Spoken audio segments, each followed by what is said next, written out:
Odd Conduit Media. The truth is a cleansing fire.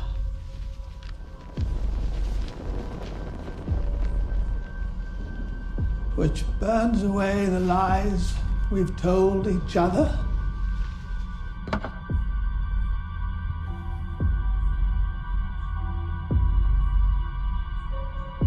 And the lies we've told ourselves.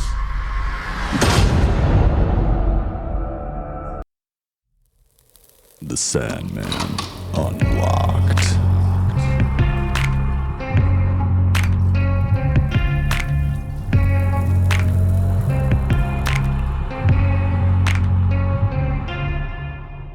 Hello, dreamers, and welcome to another episode of The Sandman Unlocked.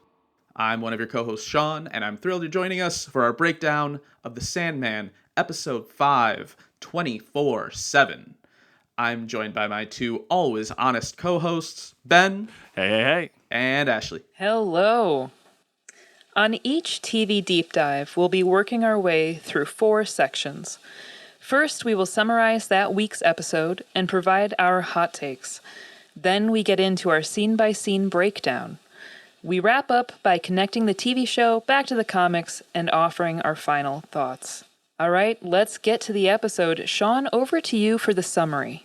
Okay, so when this episode starts, I'm thinking it's going to be a nice, calm little episode. You know, Dream takes a nap, John gets breakfast, everyone rests up before we get back to this business about the ruby. But alas, no, a bunch of crazy stuff happens. You see, while Dream is lying there unconscious after being zapped by his own Dreamstone, John is eager to get started on stripping the world of its lies and illusions and remaking it as a more honest place. Unfortunately for our cast of characters, he decides to start at a nondescript 24-hour diner with the gang of regulars who are really just trying to have a nice lunch. There's Bet, the aspiring writer who wants to see the best in everyone. Marsh, the gruff short-order cook, who really comes the closest to deserving all the bad stuff that happens to him. There's Judy, a young woman whose partner left her after a fight, and whose fear of judgment manifests as a resentment towards those around her. Kate and Gary, a couple celebrating, air quotes, their anniversary, who somehow made it 5 years while believing that sex is some kind of zero-sum game where there's always a winner and a loser. And Mark, a young businessman who has the worst job interview ever. Over the course of an afternoon, John uses the power of the ruby to strip away what he sees as the lies they tell each other and themselves. First, he forces them to reveal their secrets to one another. Then, he forces them to act on their hidden desires. When they reject what he views as his gift, he forces them to confront his ultimate truth of suffering, ending in a self-inflicted massacre and an apocalyptic visit from the fates. Finally, Morpheus awakens and appears at the diner to confront John. With John determined to usurp Dream's power and destroy him, the two travel to the Dreaming to do battle. The Sandman takes the lead early in the game by creating a dream where John wanders the Burgess estate and is almost strangled to death by the Oedipal nightmare of his mother. But John gets in the game when he realizes it's a dream and finds himself in Morpheus's throne room, where he uses the power of the ruby to begin destroying the Dreaming. It looks like John's going to take it all, literally, when he begins to absorb the Dream Lord's essence into his ruby. Believing he's destroying Dream's life, he crushes the ruby in his hand. It looks like the champ is down for the count, but no. John has inadvertently released the power of the ruby by destroying it, returning it all to Morpheus. Instead of putting him in a coma or banishing him to hell, like Dream normally does with people he's mad at, Morpheus returns John to the hospital where we first encountered him, and where he'll presumably have some questions to answer about all the staffing issues he created last time he was there. As Morpheus and Matthew ride into the sunset, or at least Sandman's version of the sunset, which is actually the middle of the night, a mysterious and alluring figure watches them, conveniently letting us viewers know that Dream is their big brother. Thank you for that, Sean. A bit of editorializing in the summary is always appreciated. I think you even snuck in a bit of a hot take in there, so I'm sure we might just jump right over to that. And Ashley, what was your hot take from today? Whew. This was a bit of a seesaw episode for me. There were some really great moments that I thought happened between characters, and then there were some lost beats for me. I wish, and maybe I'm a sadist for saying this, I wish that we had more time in the diner. I wish that we had seen maybe the passage of time. I know we're condensing material, but I wish we had seen that extended a bit as we went through like sort of sequences of their journey with John Dee.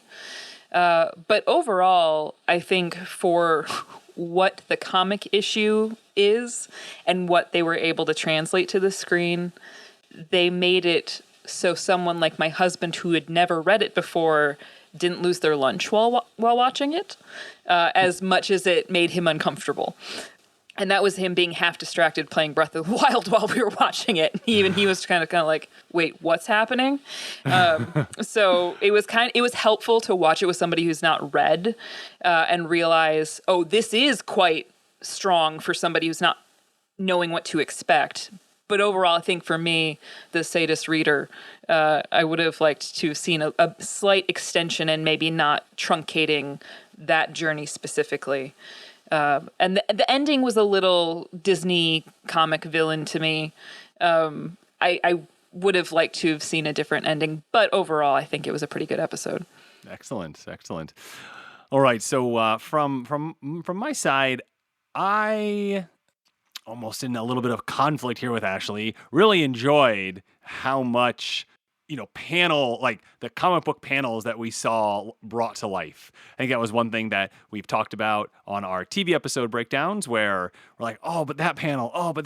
And it's just like, well, at some point, like those cost a lot more money to do and you have to be limited. And so, I thought when, Bet screwdrivered her eyes out was phenomenal. I thought how they did the fates again, the 3-in-1 was phenomenal. Yeah, that was very cool. Mm-hmm. Yeah. And then, of course, like the giant hand, which I was really hoping they were going to do, also was there. And so I really liked that some of those classic panels from this first volume were there for us to enjoy and see how they could be done on screen.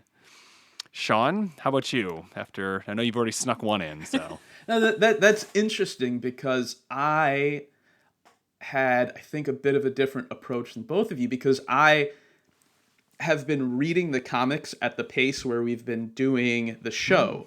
So now that the pace of the show has eclipsed the pace at which we've been doing our read-through episodes, I'm getting the show's impression first, whereas it's been several years since I last read this 24 hours issue, the comic book issue that this was based on. I feel like I was able to sort of approach it with new eyes. So there's a lot of gross stuff in this episode, but nothing makes my skin crawl like a miserable couple who are trying to like suppress their resentment in public and failing, Mom, Dad, stop fighting. It like drives me up a wall. Like it just makes me cringe so much. Like the dinner party episode of The Office, or like Who's Afraid of Virginia Woolf. Oh, that's like one of my favorite plays. No, it's great. I absolutely love it, but it just creates this visceral reaction in me. Like people chopping off their own limbs or blinding themselves. I mean, I squirmed, but overall, it's fine. Like couples doing passive-aggressive sniping at each other in front of an acquaintance, like Gary and Kate, like trying to not argue over whether or not Gary's having a spinach salad. Like, God, just get me out of there. Get me out. But overall, I thought this was a pretty successful episode. It got off to a slow start, I felt like. There's a lot of time spent introducing the characters in the diner, their motivations, their conflicts, and at times that felt a little flat to me, just like a little, sort of one-dimensional. But once things start to ramp up, as we get to like the midpoint of the episode, I felt like they really, really got going. And there was so much to like about it, including like a lot of moments that I just had to stop and rewind because there was so much happening so quickly in that back half of the episode. But from the, design of the diner to the use of the lighting to convey changes to the mood of the story, to that like nightmarish confrontation between John and Morpheus, and to the little elements like the news reports on TV. It was a packed episode. I thought there was a lot to appreciate. Bring, bring. Bring, bring. Yes, hello. This is Michael from Vanguard calling for Sean. Sean, we were expecting you here in the office just a little bit ago for an interview. Is everything going okay? Oh yeah, it's good. I'm just stopping to get some lunch real quick, having a quick meal. I'm sure it'll take 10, 15 minutes. I'm a quick eater. I'll be right there. So we'll see you real soon. Yeah, be there soon. It looks like it's not even very crowded. I'll be in and out. Okay, we'll see you shortly. Bye now. All right. Ben and Ava had the perfect life. Do you want me to drive?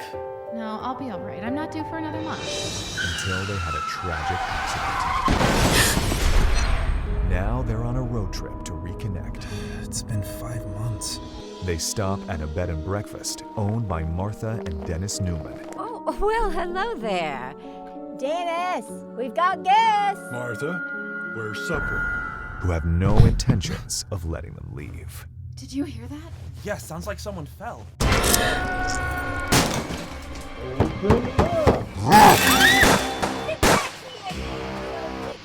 Gotcha! What do you want with us? Why are you doing this? This is about something much bigger. It's about family. You have to run! They're catching up! Stay the night. 11 episodes that will keep you on the edge of your seat. All right, well, now that we've gotten our hot takes out of the way, let's move into the real meat and potatoes here of our episode. And so what we're going to be doing is we're going to be doing our patented, not really, scene-by-scene breakdown. And we've chopped this up into 4 sections today. So this first section is right up to the point where John D. actually starts to use the ruby. So his entrance into the diner, meeting a few of the characters, but really we don't want to touch on anything that involves him starting to use the ruby. That will obviously be the next 4 scenes. So I will pass it over to my co-host, Ashley, to hop in here with the scene setting, essentially, for this episode.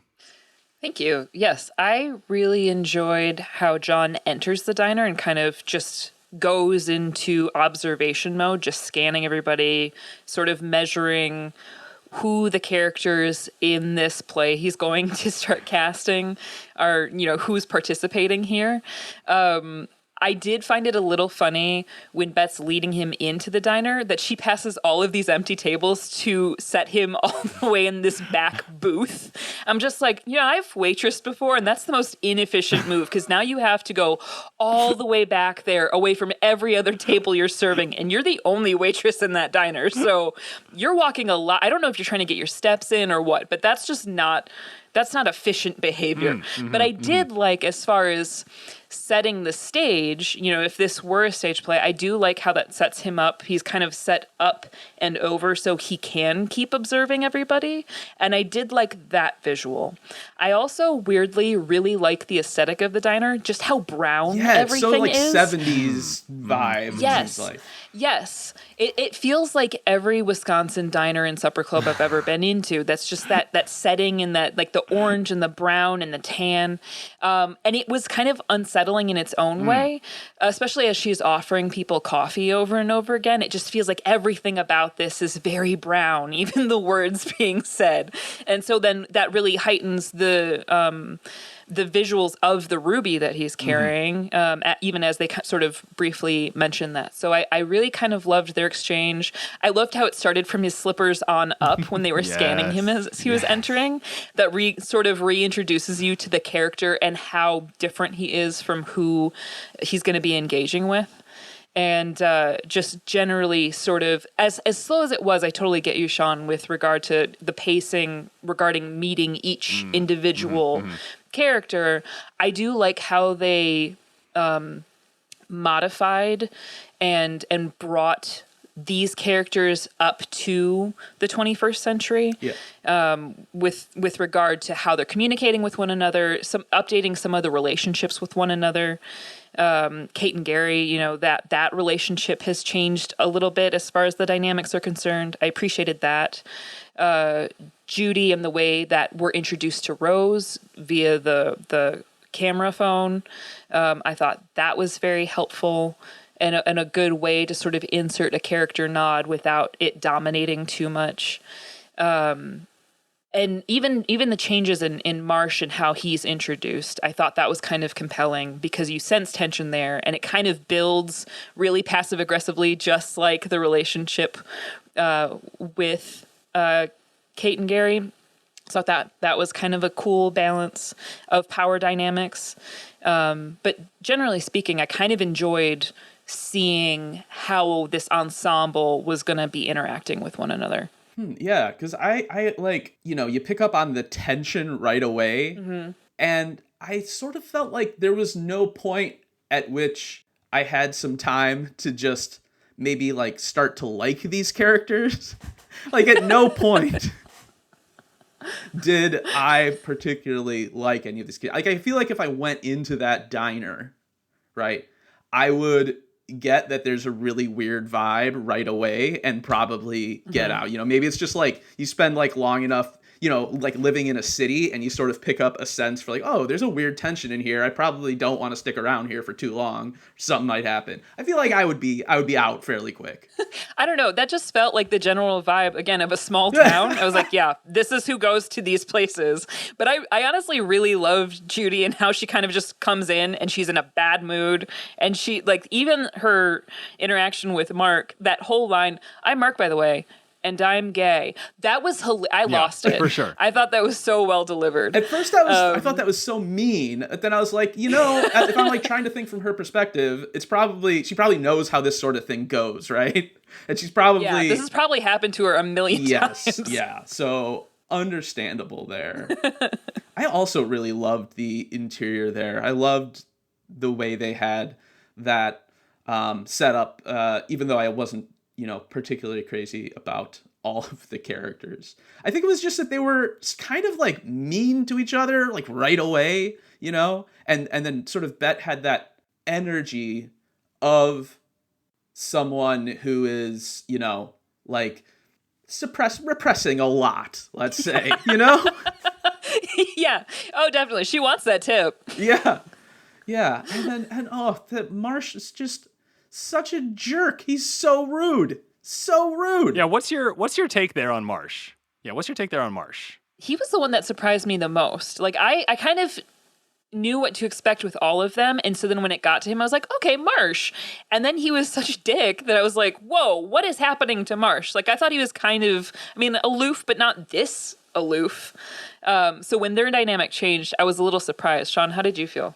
You know, I have a vague memory of Marsh's role in the comic, but with this, it was just so difficult to get through all of those scenes of him just like gruffly, like, you know, single syllable acknowledgement or like completely ignoring Bet. And I mean, even leaving aside the fact that like, okay, I mean, maybe he's not up to date on the age gap discourse or whatever. He's got a relationship going with Bet's son, but you can't treat her like that, especially if you're having some sort of tryst with the young man, right? Like, absolutely. Right. I did think it's hard work they have to do because you remove the ability to have this sort of, you know, omniscient narrator voice that you have on the page. Right.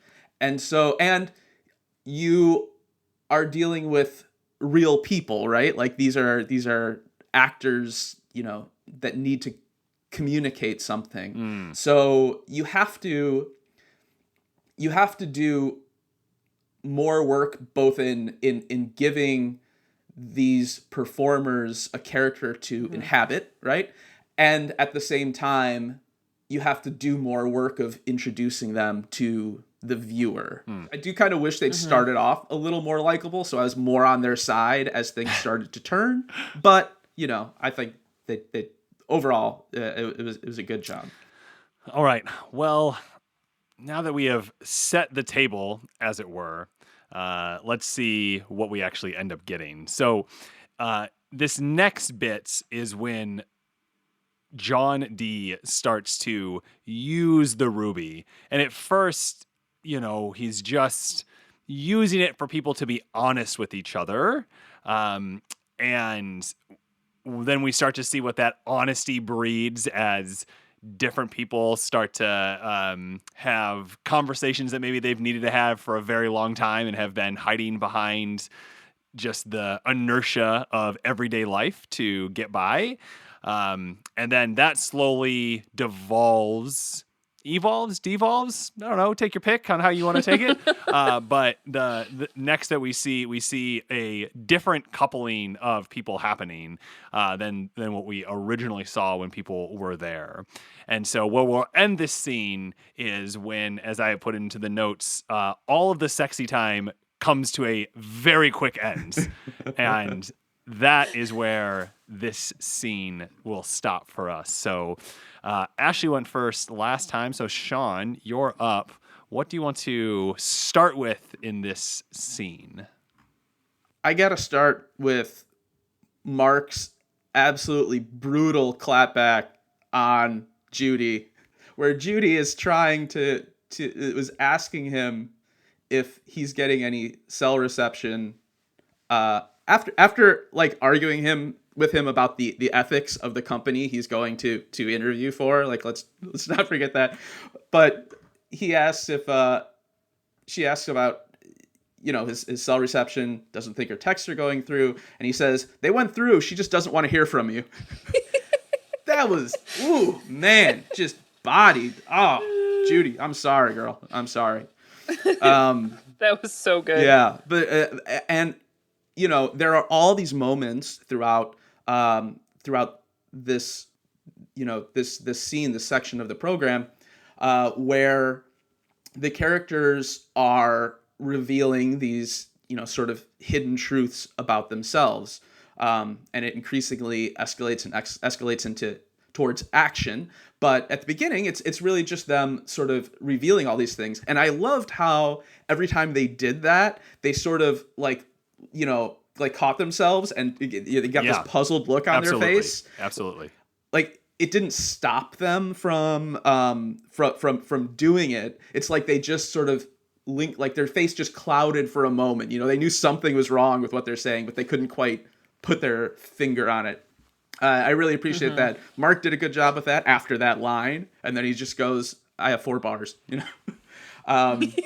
But Bette did the same thing when John initially uses the ruby to get her to admit he's not handsome, which is just, I mean, whew, you're a glutton for punishment, John, really. Well, and it's one of those places where it does shine a light on the small untruths that we utilize every day just to let society like run, right? Yeah, These the lubricant of all our social interactions. Exactly, right? And it's kind of like, you know, when keeping what it real is the goes point wrong. of engaging with somebody? Is it to be brutally honest with them? Is it to, you know, is it just to form a, you know, a strong bond in relationship? And, you know, what are those untruths and lies that you can tell that, you know, can make or break something like that? And I thought it was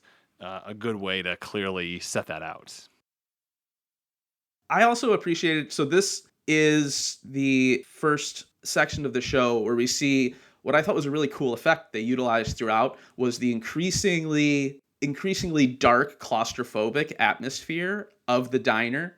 So pretty much, I think it's at the moment when Bette and Marsh are having their confrontation, which is just so awful. It's just like, such a, you know, gut-wrenching thing, like interaction to experience, right? but the diner noticeably darkens for the first time, and it happens again at least once more. And all those, you get this sort of very noirish lighting of like red, orange, yellows, and then these heightened shadows that I thought were really effective at building the tension of the scene, which is really the first part where we're kind of ratcheting things up. Ashley, what about you? What did you want to pull out of this scene? I appreciate the structure that they've created for John to sort of play with. You know, if I remember correctly in the comic, there's no one victim that John sort of singles out as his like favorite toy. He kind of uses them all to his advantage and his entertainment. Whereas in the diner, it feels like he leverages Bet to sort of be the puppet that he sort of kicks off a lot of these interactions with. Because he says, you're going to help me do this. You're going to help me bring this world we dream of together, into fruition. And even you mentioned when he says, you don't actually find me handsome. I do love this conversation being set up between reality and the imagination or truth and lies with regard to her being a writer.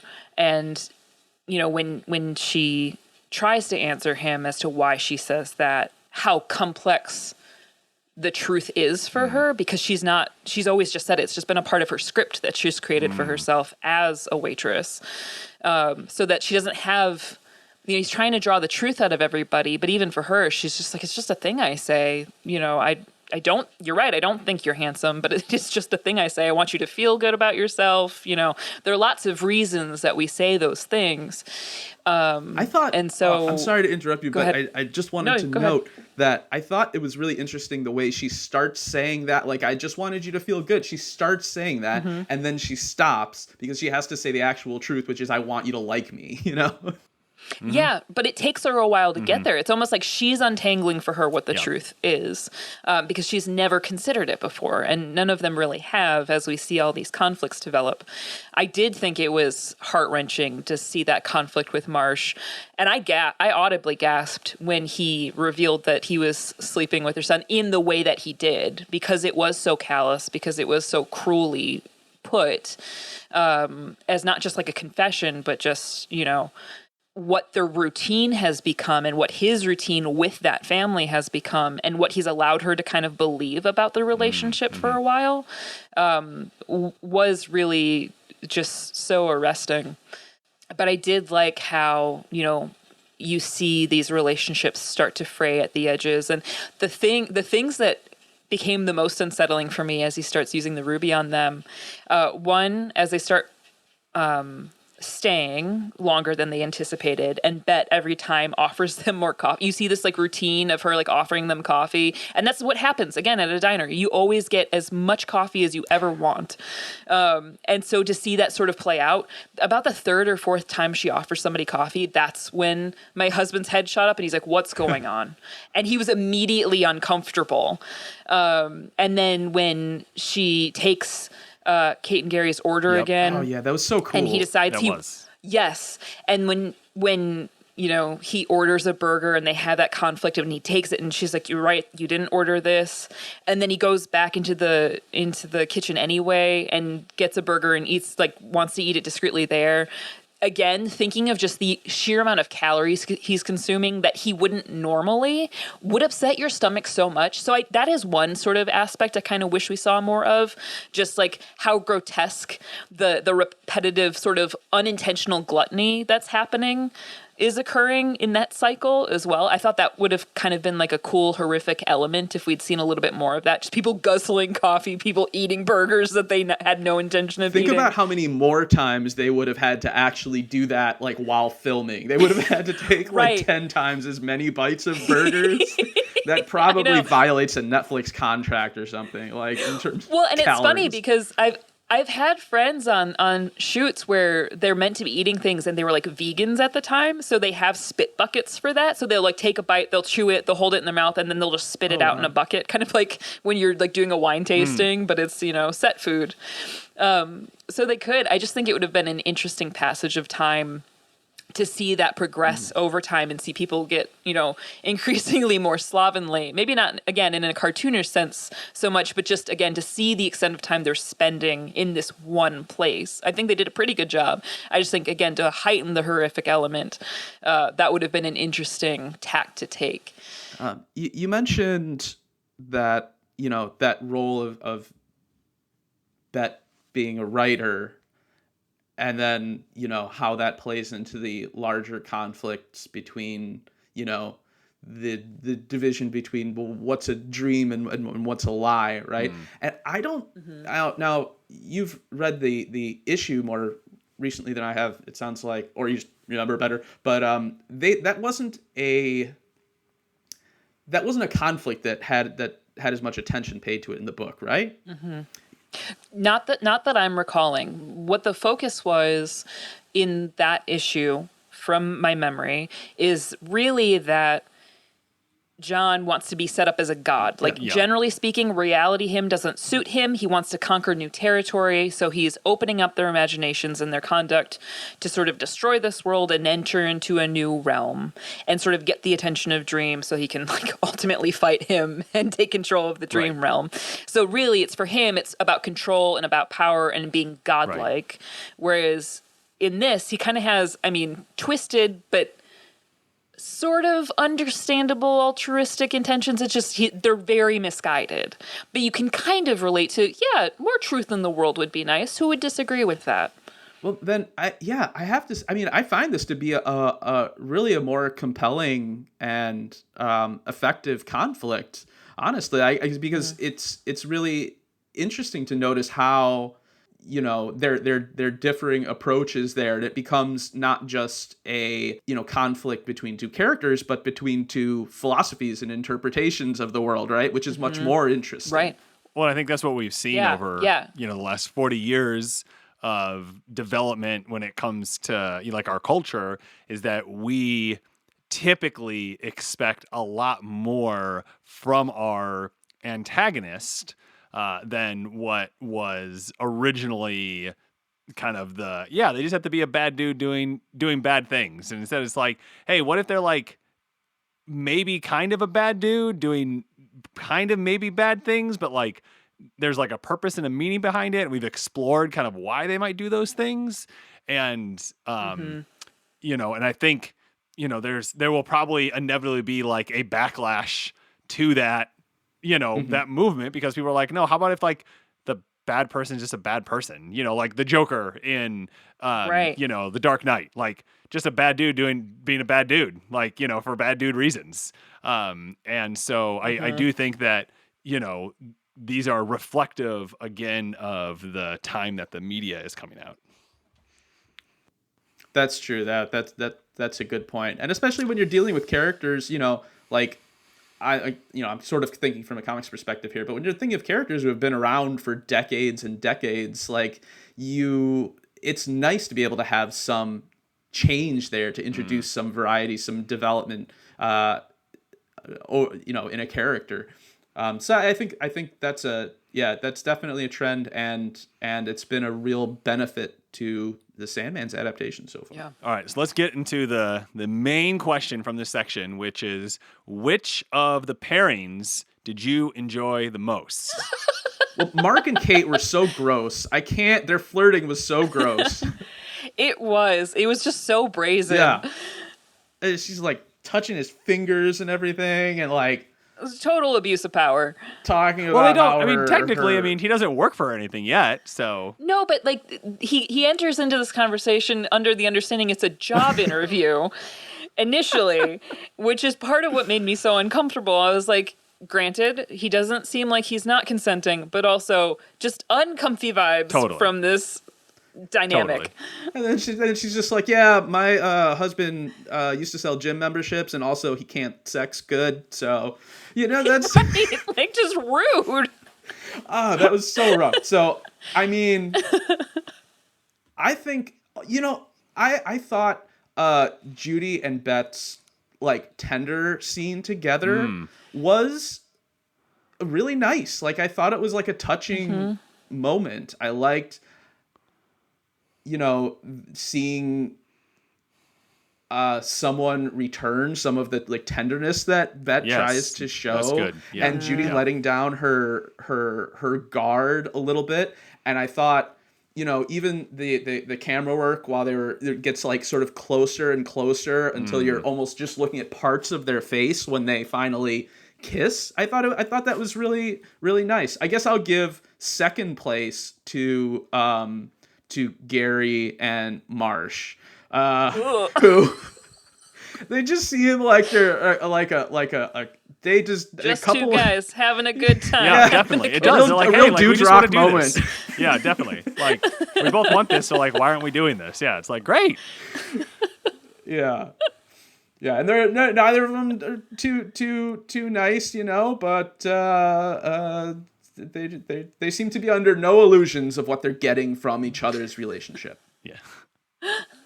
I think because those two are the ones that came off as like the most inherently violent to me, that even though, again, they were both interacting in a consensual way, it still stressed me out to see them do so, because it was just like, someone's going to die. Like, someone is going to lose a member in this coupling because of how aggressive they both are coming off and you're in right a kitchen, now. This is stressing this is me like out. An OSHA violation all over the place.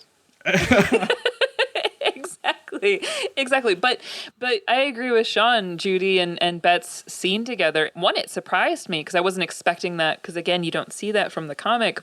But for them to be able to let their guard down in a way that was totally unexpected, where everything else felt still like a power dynamic in some regard, theirs felt the most honestly sort of tender and vulnerable, as opposed to, as Gary said, sometimes you just gotta get your sucked. Yeah. So, I appreciated their level of intimacy above the other two. He was probably eating a burger at the same time, like reliving some, Which or is, like again, so living gross. some long-standing fantasy that he's had. Ugh, bleh. No, thank you. This is so bad. How about you, Ben? What's your number one pairing? I think I'll agree with Ashley and say the Bet and Judy, and just like the tenderness there, because it allows for the next scene that we're gonna roll into to just have quite a lot of heft to it. Yeah, it was a nice little reprieve. You got to give was. a break to. I need a breath. And they're having their little like sort of post-coital moment sitting on the floor in the hallway by the bathrooms, I think, which is like. I mean, I get it. It's a very passionate time, but that is not sanitary. Bring. Hey, you've reached Sean Dotson. Leave a message. Yeah, Sean, this is Sam over at Vanguard. You said you'd be here about 15 minutes late. It's been 17 and a half hours. And we're not quite sure where you are. So we're going to send out a search party for you. And I guess hope we find you. Yeah, don't call us if you get this.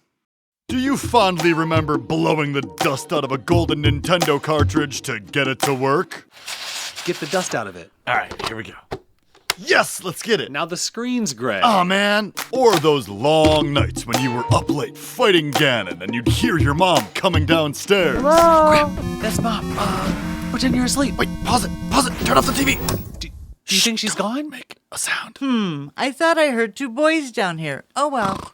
Well, Ben and Pat are here to transport you back to those exhilarating moments as the Hyrule Podcasters! Join the two brothers each week as they play through Zelda games in Nintendo's legendary series. Episodes are filled with color commentary, lightly researched facts, personal anecdotes, and more. Hyrule Podcasters is available through Anchor on Spotify, Apple Music, or wherever you listen to podcasts. Follow the Hyrule Podcasters on Facebook and Instagram at Hyrule Podcasters and on Twitter at Hyrule Podcaster. All right, so for our next scene breakdown, we're going to run right up to the point where Dream walks into the diner. And so in this scene, we see a lot of death, a lot of violence. We see conflict is really erupting globally. We're if you're paying attention to the TV that's in the background, the TV reflects what is happening, and it's not just happening in the diner to show you this is happening at a global scale. Is what we're seeing. And we're also visited again for the second time by the Fates, the 3-in-1, the 1-in-3, the Hecate, the kindly ones. And so there's a lot in here, a lot of really great bits and pieces. So Ashley, starting with you, what did you want to pull out first?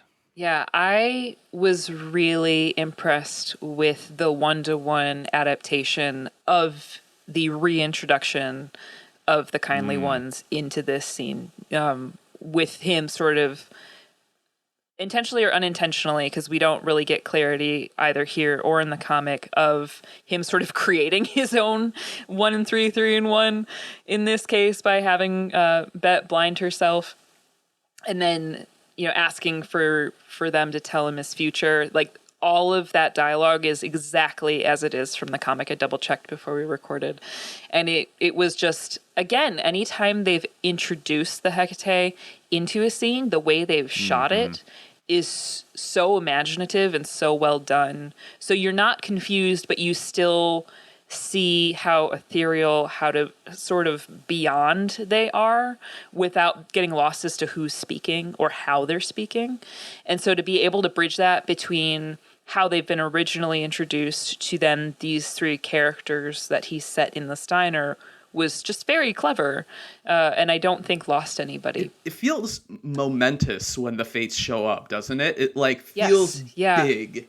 And I really like that they're building this mystique, and that it's always, that they're this extremely powerful force of nature that shows up at these important times. Because as we get further in the story, if we're allowed to get further in the story of this adaptation, I imagine it will be really cool to get to the sort of climax of the entire series. Absolutely. Just how ubiquitous they are, and how even you see the audacity John has by arguing with them. No, that's not my future. Tell me again. Yeah. How's my future go? Fates, how's it go? I expect you to pull out a Glock and be like, what? Say that again? Sometimes with just how angry he gets about it, but they threaten Dream, right? When he pushes just a teeny tiny bit for just a little more information, and they threaten one of the Endless. And here with John, it's just okay, we'll give you a second reading, sure. Right. It's kind of like appeasing a child. This sullen creature, almost. And I wonder sometimes, and again, this might be reading too much into it, but just look, your fate's going to be what your fate is. If us telling you something untrue is going to get you to chill out, it's not really going to change what's going to happen. So, you're not worth trifling with, because ultimately you know how this is going to end. Right. But still. And they did tell the truth still, right.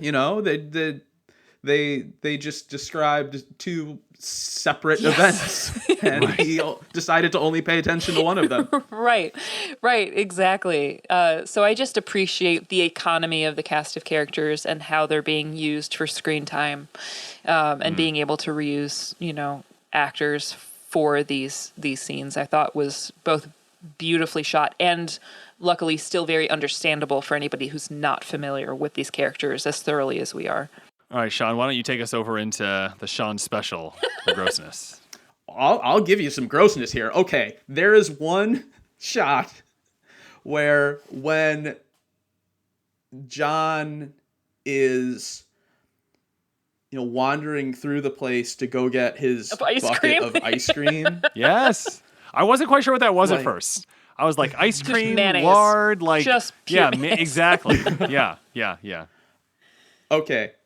Grossest thing in the whole episode, as he's walking through the kitchen, he passes on his way to the freezer a apparently shelf-stable glass jar of hot dogs. Yep. I have a screenshot. I'll share it in the Discord. It's a glass jar filled with hot dogs. You don't have pickled hot dogs in your house? No, I didn't even know that was a thing. I mean, conceptually, I can understand it, but something about jarred meats just kind of weirds me out. Yeah, you gotta prep for winter. You can get them canned too. Yeah, like a little Vienna sausages and things like that. You don't know how long they're going to be in this diner for. They need something. That's But that was the grossest thing for me on a pile of a lot of other gross things. And I'm not a huge like gore person exactly. I don't like watching characters be like tortured or anything like that. But as a show, The Sandman has been pretty understated in its use of horrific elements, at least less so than in the comic. We've talked about how the comic, entering into the marketplace, it leaned heavily in those initial issues on this sort of on the horror genre. And as it developed over the course of the series, of course, it came to be, ultimately much more of a fantasy series. But this show has sort of firmly situated itself in the kind of dark fantasy area, I guess. And this is really maybe the first time where we've seen just outright horror. And I thought it was really well done. I thought it was really cool. I think very elegantly used shadow and used cuts and things like that to, avoid like some of the most like just gruesome sights, but they were so well indicated. I definitely, jumped and squirmed with the nails going through hands. That was hard. And things just being chopped off and of course Bet with the pins, the skewers. The skewers through her eyes. It was, I mean, I have to wonder what it would have been like for someone just approaching the TV show, without having read the source material and maybe not knowing, what to expect out of this episode through reading ahead or anything, and like just encountering this after the first few episodes. Like, I wonder what that reaction was. Go ahead, Ashley. I was just going to say, you mentioned John D. wandering through and kind of admiring his own handiwork, and I just so love the expression on David Thewlis's face. Just sort of, this is exactly what I expected it to be, and yet it disappoints me. The fact that I've drawn the truth out of them, and yes, they are all acting exactly as I would expect humanity to act, was so well done as he held that as he was walking around just observing people. Yeah, it's just fascination mixed with like a sort of mild disappointment. Yeah. Yeah, and I think and we talk about this a lot, that the comic is a different medium than the television show, and they're coming at different times. And if this television show would have just been, it could have been so much more horrific the entire time. I think you lose the thread. Sure. I think it misses the mark of what it's trying to do. And instead, by reserving itself for moments like this, now it's very powerful, right? And now we're on the back half now of the television show, and really things start to, we have now escalated, right? And that I'm really excited to kind of see what they do with these last 5 episodes, having really introduced the level that they can kind of push towards. Yeah, absolutely. Ashley, coming back over to you, what else did you want to pull out of this scene? I was kind of taken aback by the moment in which the entire group from the diner sort of came to for a moment and looked at him and was like, oh, you're the reason we're doing all of these things, and sort of posted up like they were going to go after him. I didn't quite know what to expect from that moment. So I was like, okay, is this going to be where we get like a huge brawl? Because we've kind of been moving from like gluttony to lust to wrath in some way. So is this going to like build up into just all out, chaos? So I appreciated that we had a moment of lucidity from them to be able to acknowledge, and maybe for anybody who wasn't like paying close attention, hey, the Ruby is doing this. You are doing this to us. Just to kind of establish that while these may be thoughts that they've had or musings that they've had, that this is, as John says, their truth, that they are not necessarily as much as maybe thinking these things, consenting to their action. And I thought that might have been helpful for people, again, who are not quite grasping exactly what's happening apart from having artifice pulled away. And the fact that given back their senses, they might have done something if they had been able to maintain that. But as we saw, then we see the power of the ruby and them being ordered to drop the knives. We're starting to see like another element of what this ruby can do apart from, warping minds, that he can also kind of control people in that way as well. Again, I think that we're still learning a lot about this magic system and how certain things work. And so I felt like that was a helpful moment for people to recognize all the different things this ruby can do, as apart from just sort of warping how we perceive reality. Yeah. And I think that also that interaction during that moment of lucidity, also did a lot of work in explaining that shift to their like self-mutilation, right? And because this John Dee is not a bloodthirsty character. He's not just a madman like comic book Dr. Destiny. He hasn't shown any particular, proclivity towards violence, although he's been willing to use it defensively, obviously. Yeah. And so, that shift doesn't occur until they've sort of rejected his gift and being like, no, you didn't really set us free. We didn't want this, right. And then he, and then it's that turn into, you enjoy your suffering. Perhaps your suffering will set you free. Mm-hmm. So I think that really made the violence following it, made it fit within the character, according to the character and according to the world of the television Sandman, right? As opposed to the comic. I just thought it was very nicely done. We needed that rhetorical through line to help sort of tie everything together. Otherwise, those sort of eras in the diner wouldn't quite make total sense. Yeah. And then Ashley, just one thing to pick up on that you said about the 7 deadly sins. And let's see if we covered all 7 of them, right? So lust, I think we can agree that there was some lust there. Yeah. Gluttony, we had that. Greed, certainly saw that. Sure. Yeah. Mm-hmm. Sloth? Can anyone find I mean, what about John hunched over there with his ice cream just watching That's TV? True. He's just like, I'm over it. It's a living.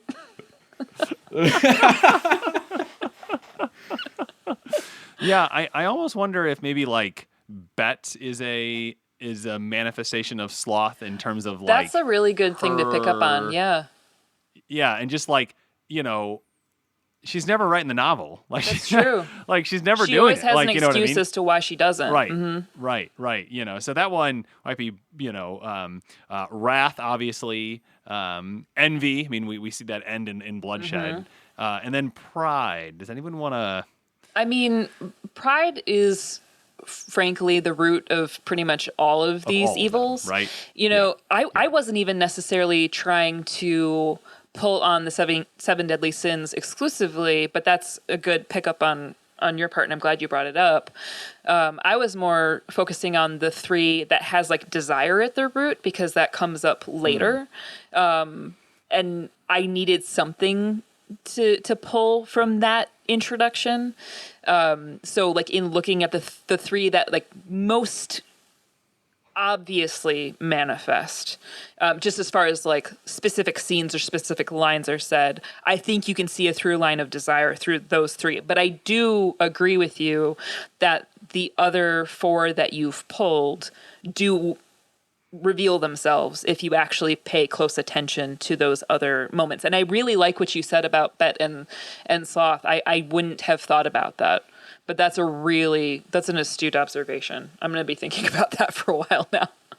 I mean, not that there's anything wrong with, wanting to write a novel and then you keep putting it off and having perfectly valid reasons to keep putting it off. And you'll get to it one day. You just need to get some things taken care of first. I don't see how that's representative of anything. How many Word documents with just one paragraph or one line do we each have between the 3 of us? All right. Well, I think all three of us need to go do a little self-reflection on those one paragraph Word documents. We'll be right back. Ben and Ava had the perfect life. Do you want me to drive? No, I'll be all right. I'm not due for another month. Until they had a tragic accident. Now they're on a road trip to reconnect. It's been 5 months. They stop at a bed and breakfast owned by Martha and Dennis Newman. Oh, well, hello there. Dennis, we've got guests. Martha, where's supper? Who have no intentions of letting them leave. Did you hear that? Yeah, sounds like someone fell.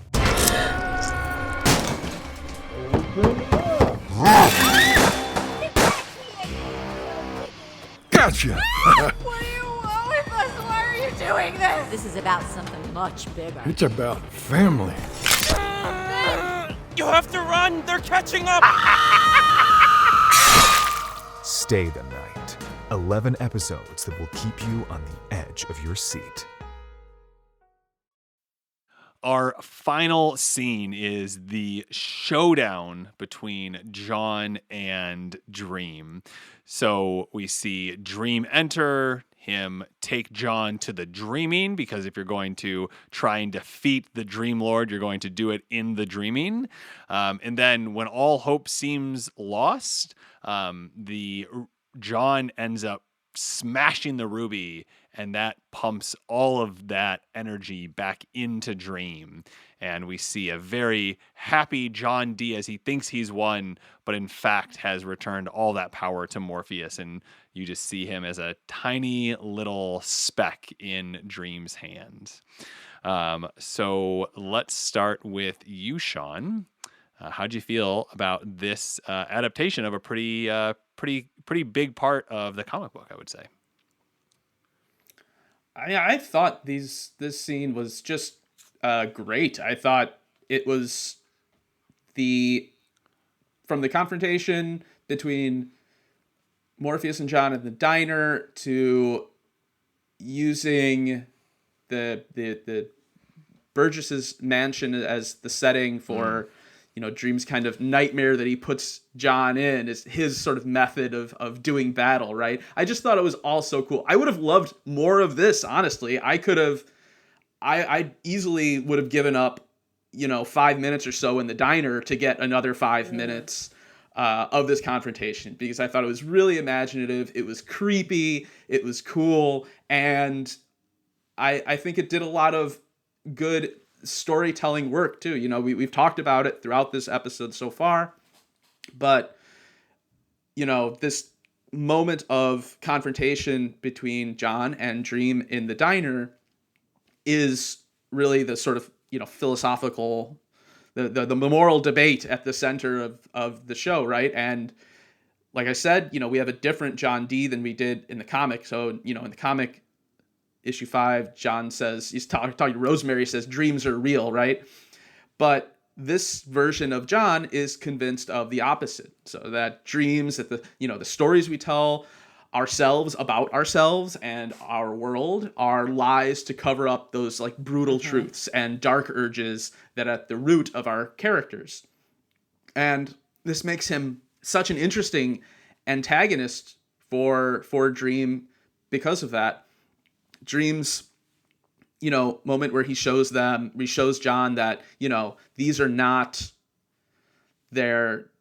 lies, these are their dreams, these are their hopes, these are this is an expression of the type of people they want to be, right? Not maybe not who they are, but that perspective in this dark episode is so cool, because despite the gore and the depravity, the show's making like a deeply, humanistic argument on behalf of people and of the power of stories and their role in our lives.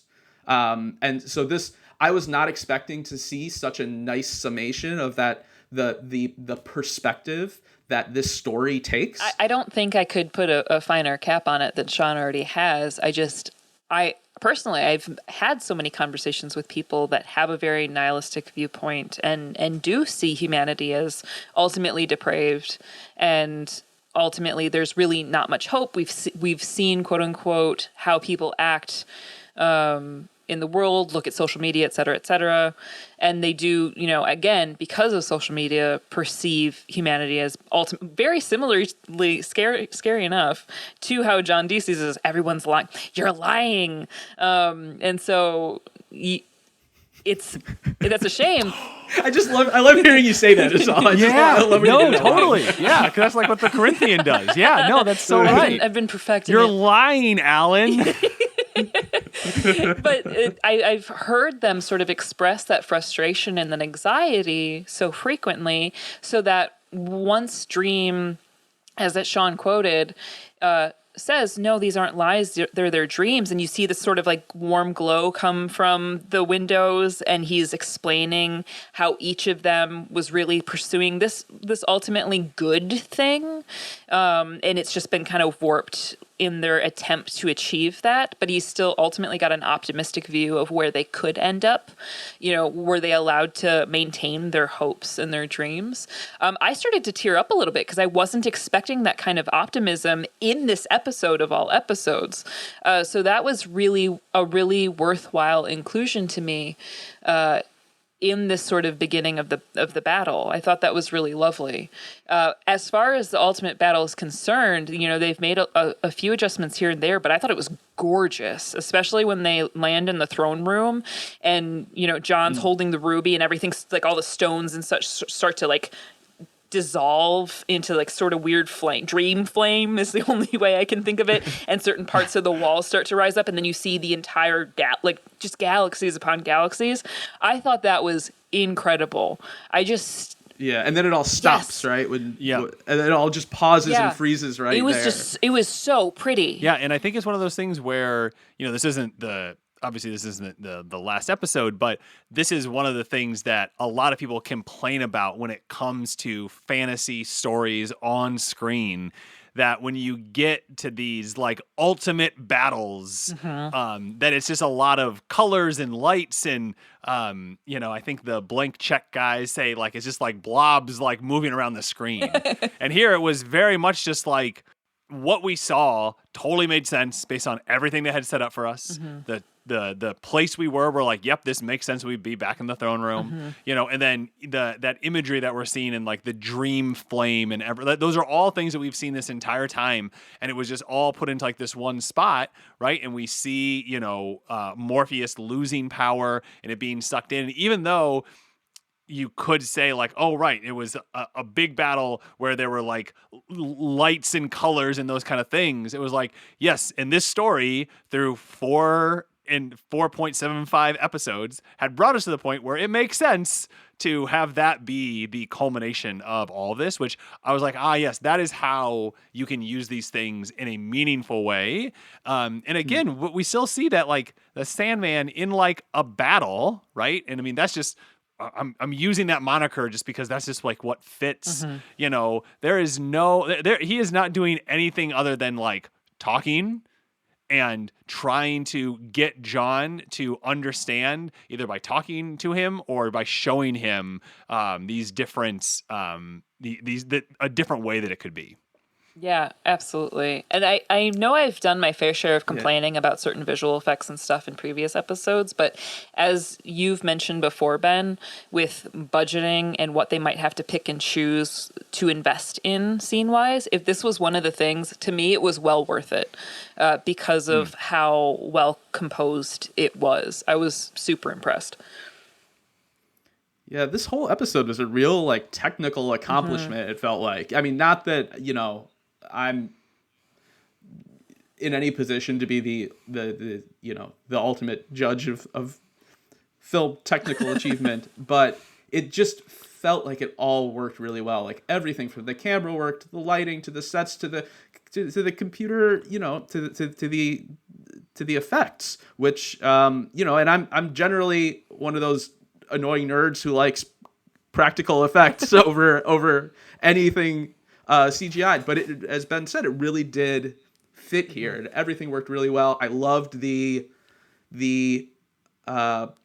Witchcross Burgess Manor scene. I liked that it was shot like a haunted house, movie or something like that.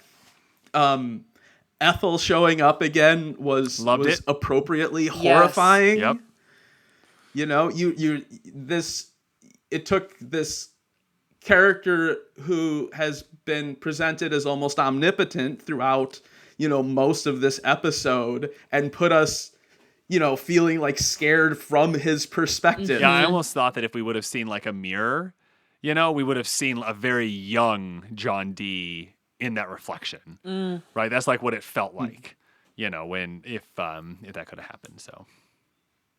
I also thought it was kind of interesting too when he sees young Ethel at the end of the hallway, and we don't know it's her quite yet. You have a guess, but you're still not sure, and she just shows her leg, and we see him kind of smirk. I was like, we've never seen him express desire in that way before. I'm so uncomfortable. That's true. Like, what is? That's true, and then he kind of goes in for a kiss too. I was like, where's this coming from? And it doesn't really. That's true. Yeah, that's a good point. This hasn't been established as any sort of part of his character. No, really. So I was so perplexed that was his impulse because we've not seen him sort of express that in any other way. It's all kind of just been like my search for truth, my search for truth, all the time, my search for truth. So for him to have any other form of desire, I was like, I get that this is a dreamscape and that he might be experiencing other emotions because he has the freedom to do so in the dreaming, but because that's not been explicitly stated, I don't quite know where this is going. I appreciate the horrific effect, but ultimately it's just a little unnerving in a more confusing way than a horrific way. I do like the fact that we see her sort of be verbally abusive to him, and then we see, some sort of scene in which she's yelling at an infant to shut up and go to sleep, and then ultimately seeing him strangled. I thought that was a cool insight into what his darkest fears are. But ultimately just skeevy.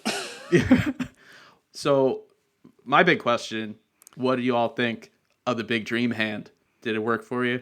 It worked. I was observing his cuticles way more than I expected to be honest. I was like, wow, those are really finely shaped nails. Very clean. The one thing, and this is such a nitpicky thing, but something that I did note is that his clothing is a little bit different from what I remember that panel being. I think in the panel, he's like wearing a gray t-shirt and looks a little more punk. I think it's a gray t-shirt. Whereas in this one, I was like, are you doing like a table read for something? Is this like a black box theater production? Why are you wearing all black? Are you on an improv team by chance? And that was my first thought. Yeah. But ultimately, like Comic Book Dream is like he's like, this is like chilling at home Dream, right? He's got like soft gray t-shirt on. He's got some jeans. These are like his comfy clothes that he changes into when he gets home, right? Which works because he just got all his power back. He's like, I don't need to worry about anything anymore. But this was, it was a little more casual than like fully like coated or like like Matrix Hell Battle Dream, I guess. Very true. But yeah, that's true. But I did. We got away from the pleather, Ashley. We got away from the pleather. That's true. We did get away from the pleather. I know I've had a lot of complaints about the costuming as well. So, but ultimately, I thought the hand worked really well, and I was excited about that. I think we see Tom Sturridge really come into his own. He's done so much work through these episodes that to see him at like the height of Dream was really exciting. And to see him sort of be a fatherly figure towards John in a way that John has not experienced ever. Just how sort of, firm in the punishment, but not so cruel as he might have received. Not cruel. Right. Definitely not cruel. Yeah, exactly. He could have inflicted far more pain considering what John had done, but the almost loving way he understands that that there was just so many instances in which John was set on the wrong path by no fault of his own in some regard was, I thought, again, really well executed. And hard to do when you're working with an actor that is older than you to sort of, have that dynamic with the actor. I think both scene partners did an excellent job sort of establishing that new power dynamic in a seamless way that didn't feel really forced. Yeah, I love the hand. I imagined all these ways where it would look ridiculous, and it didn't look ridiculous. It looked really cool. Well, why don't we use that to roll right into your final thought? So one last thing here from the two of you that you wanted to make sure that listeners took away. Ashley, why don't we start with you? One last thing I just want to mention about this episode is primarily the ultimate ending cliffhanger that we're given. I don't know how you guys felt about it, but I was I was a little bit frustrated because I liked how it was ultimately ending with Dream putting John to sleep and setting him back in his bed, back in the asylum, and sort of talking about how they're going to clean up everything else later, but right now they've got to get back to the dreaming. I thought that was like a decent way to end it. I didn't really need a cliffhanger because there is already so much that's left hanging and to move forward on.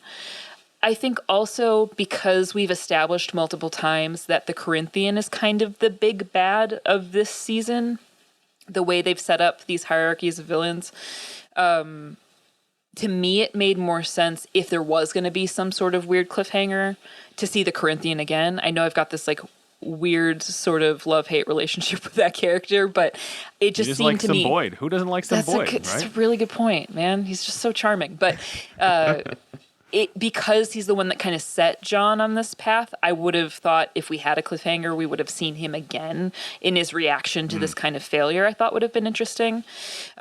Instead, we get Mason Alexander Park as Desire, sort of standing at the end of the street, watching Dream walk away. And again, mentions that that's his big brother and sort of kind of laughs evilly in the shadows, but like, again, sort of drummed up feelings about Maleficent rather than any sort of all-powerful being that I was really afraid of. So I was kind of conflicted about that introduction. I just felt like there could have been a maybe more influential or powerful way, or maybe even just compelling way to introduce that character ultimately. There were like moments in which that character's power was being manifest in a scene that I thought it would have been cool to see like a whisper of something there and hinting towards, instead of just here's a character, you don't know who they are yet. Comic book readers will be able to figure it out. But it just felt cheap to me. I don't know how you guys felt about that introduction, though. Well, I think it's a reflection of, Netflix's goal is for when that button comes up that says, play next episode, that you don't back, that you're just like, yes, I want to keep going, right? And so, versus when the comic comes out, well, people are going to come back the next month, that's how long it is in between it. And so I do feel like it is, there are times when the creative pursuits that you want cannot be met by the limits of what is happening. And I think this is one of those times where we're probably not going to get, at least this is my guess, I think Desire is introduced to us having a conversation with Despair in the comics, and we kind of get like this full, and I guess is we are not going to get that much just because that would just take a lot of time, and you got to introduce another character and you got to go through all that. And so I'm wondering if that is part of, why they did it, is like, hey, this person's important. Flashing red, like, hello, TV audience, like this was an important person in case you didn't know. But that doesn't mean we have to like it. So, Sean, what about you? Okay, three things. Three quick things. Very quick.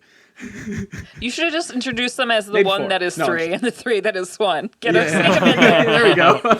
Nice. Just on the subject of Desire, I think, I have to agree with Ashley here. Although I understand, where you're coming and where Netflix might be coming from, Ben, but it was a little disappointing in such an elegantly constructed episode to have that, kind of vestigial tale on the episode with that like dun dun dun moment, which just felt like tonally to have so much less of a deft touch than the rest of a very carefully constructed episode had. Although, Mason Alexander Park looks awesome as Desire. Absolutely. I mean, the character looks great, sounds great. It certainly got me interested in seeing more. But yes, I agree that the introduction was a little, mustache twirly for me. So the second thing is I loved the little news moments, like the newscaster who was explaining how these two pandas mated. It's just like, I don't know why they mate. Was great. This world sucks so bad. Why would you want to bring another being out? It was so funny. It's really funny and a great indication, very subtle indication of the way that Dee's influence with the ruby has spread throughout the world, right? It's made very explicit in the comic. They straight up say it. They show, different scenes happening around the world. And in this, they did it just really through those, through those moments, through the TV and showing some fires and things like that. And I just appreciated such a subtle element, bringing in, a fairly important part of the show. And then the last thing is that, so, listeners won't be able to see this, but as we record this, it's gotten increasingly dark. And where I'm recording, it was bright when we started, and now I'm almost totally shrouded in darkness. And I think it's extremely appropriate, given how that mechanism was utilized throughout the episode, that this is also happening to me in my office right now. Sean, who's that behind you? I was thinking we cannot do a video podcast for today because of what happened to you, Sean. So. All right. Well, I wanted to thank both of you for a wonderful conversation on 24/7. So I think all three of us were really happy with how much of this episode stayed true to the comic and amplified the comic, but didn't just redo the comic. We have a different John Dee in the television show as compared to what we have in the comic, and it did a wonderful job of making sure to hit the notes that we wanted to see while adjusting for this new medium. I think we are, all three of us, going to probably be critical when it comes to maybe some of Netflix's choices in terms of, hey, budget and where things could go and how they could make it even more awesome. But I think all three of us are really solid on this episode and think that the different themes, the different tonalities that are happening as a part of this episode make it a really impactful one. And I know we are all excited to see what happens next, especially with this new character, even if we weren't thrilled how they were introduced to us. Thanks for listening to this episode of The Sandman Unlocked. And remember, never trust the storyteller, only trust the story. Thanks for tuning in to The Sandman Unlocked, an Odd Conduit Media production. You can follow us on Twitter and Instagram at Sandman Unlocked. Join us on Discord as well. Thanks to our show producer, Patrick Childers, and to Lieutenant Headtrip for our theme and incidental music. If you'd like to support us directly, head over to our Patreon. You can follow Ashley on Twitter at DEEDEE_K and on Instagram and TikTok at Ashley Mowers. Find Sean on Twitter at Lon Dogson and find Headtrip everywhere at LT Headtrip. You can get all of this info and more in the show notes. Make sure to follow and subscribe and review us wherever you listen. Until next time, and remember, never trust the storyteller, only trust the story.